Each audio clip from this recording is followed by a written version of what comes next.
Halo semuanya, perkenalkan nama saya Naisil Audia Hendar. Saya mahasiswa dari Universitas Pembangunan Indonesia Manado, Fakultas Keperawatan, Prodi Ilmu Keperawatan. Saat ini saya akan membuat video dan menjelaskan mengenai teori model adaptasi menurut Kalista Roy untuk memenuhi tugas ujian akhir semester dari mata kuliah Falsafah dan Teori Keperawatan. Kita masuk pada pembahasan yang pertama, yaitu biografi Kalista Roy. Suster Kalista Roy adalah seorang keperawatan dan teoritikus keperawatan yang berasal dari Amerika Serikat. Suster Kalista Roy lahir pada 14 Oktober tahun 1939. Ia adalah seorang ahli teori keperawatan, profesor, dan penulis.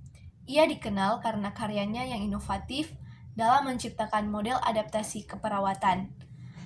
Kalista Roy menerima gelar sarjana seni jurusan keperawatan dari Mount Saint Mary's College di Los Angeles pada tahun 1963 dan gelar master dalam keperawatan dari Universitas California pada tahun 1966. Untuk pembahasan selanjutnya mengenai konsep utama model adaptasi. Yang pertama, manusia. Menurut Roy, manusia adalah makhluk holistik yang selalu berinteraksi dengan lingkungannya. Manusia menggunakan sistem adaptasi, baik bawaan maupun yang diperoleh, untuk menanggapi rangsangan lingkungan yang dialaminya. Sistem manusia dapat berupa individu atau kelompok seperti keluarga, organisasi, dan seluruh masyarakat global. Yang kedua, lingkungan. Lingkungan didefinisikan sebagai kondisi, keadaan, dan pengaruh yang mempengaruhi perkembangan dan perilaku manusia sebagai suatu sistem yang adaptif. Lingkungan merupakan stimulus atau masukan yang mengharuskan seseorang untuk beradaptasi. Stimulus ini dapat bersifat positif atau negatif. Roy mengkategorikan stimulus ini menjadi stimulus vokal, kontekstual, dan residual. Yang pertama, stimulus vokal.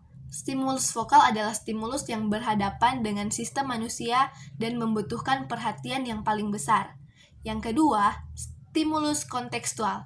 Dicirikan sebagai stimulus lainnya yang hadir bersama stimulus vokal dan berkontribusi terhadap efeknya. Yang ketiga, stimulus residual adalah faktor lingkungan tambahan yang hadir dalam situasi, tetapi efeknya tidak jelas. Ini dapat mencangkup pengalaman sebelumnya dengan stimulus tertentu. Yang ketiga, kesehatan. Kesehatan didefinisikan sebagai keadaan di mana manusia dapat terus beradaptasi dengan rangsangan. Karena penyakit merupakan bagian dari kehidupan, kesehatan merupakan hasil dari suatu proses di mana kesehatan dan penyakit dapat hidup berdampingan. Jika manusia dapat terus beradaptasi secara holistik, mereka akan menjaga kesehatan untuk mencapai kelengkapan dan kesatuan dalam diri mereka sendiri. Jika mereka tidak dapat beradaptasi dengan baik, integritas orang tersebut dapat terpengaruh secara negatif. Selanjutnya, konsep utama model adaptasi yang keempat, yaitu perawatan. Tujuan keperawatan adalah peningkatan adaptasi individu dan kelompok dalam masing-masing dari 4 mode adaptasi, sehingga berkontribusi pada kesehatan, kualitas hidup, dan kematian yang bermartabat. Dalam model adaptasi, perawat berperan sebagai fasilitator adaptasi. Mereka menilai perilaku pasien untuk adaptasi, mendorong adaptasi positif dengan meningkatkan interaksi lingkungan, dan membantu pasien berinteraksi atau bereaksi positif terhadap rangsangannya. Perawat menghilangkan mekanisme penanganan yang tidak efektif dan akhirnya menghasilkan hasil yang lebih baik. Oke, saat ini saya akan membahas atau akan menjelaskan mengenai 4 cara adaptasi dari Kalista Roy yang diagramnya sudah ada di atas ini.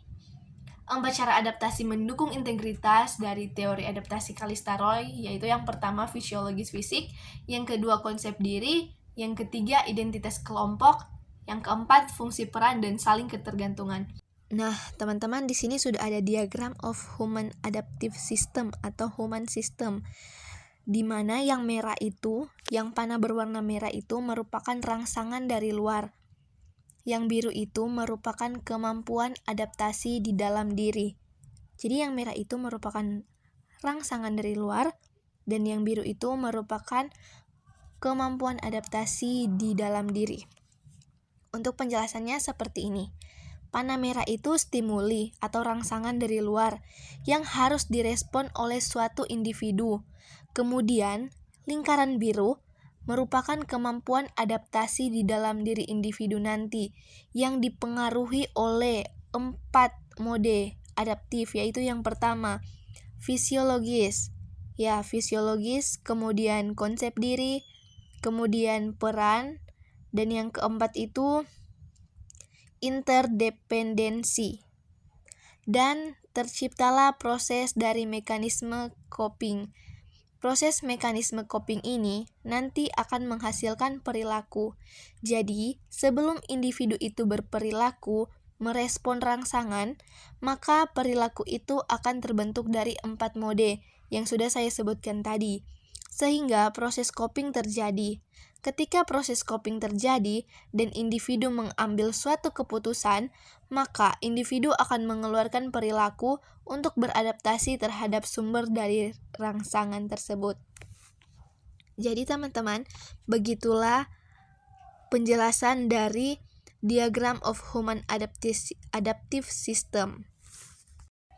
Untuk kesimpulannya, Roy adaptasi model yang dikembangkan oleh Sister Calista Roy menekankan bahwa manusia adalah sistem adaptif yang terus-menerus berinteraksi dengan lingkungan.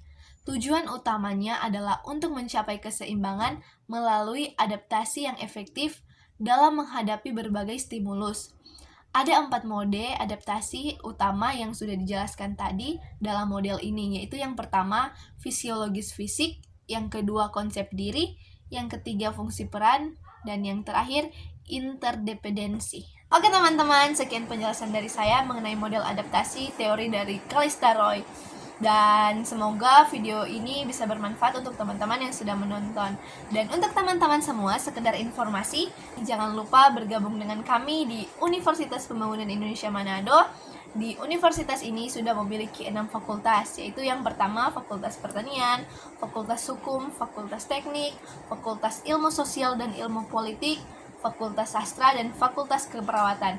Jangan lupa bergabung dengan kami karena kampus ini sudah terakreditasi baik. Terima kasih.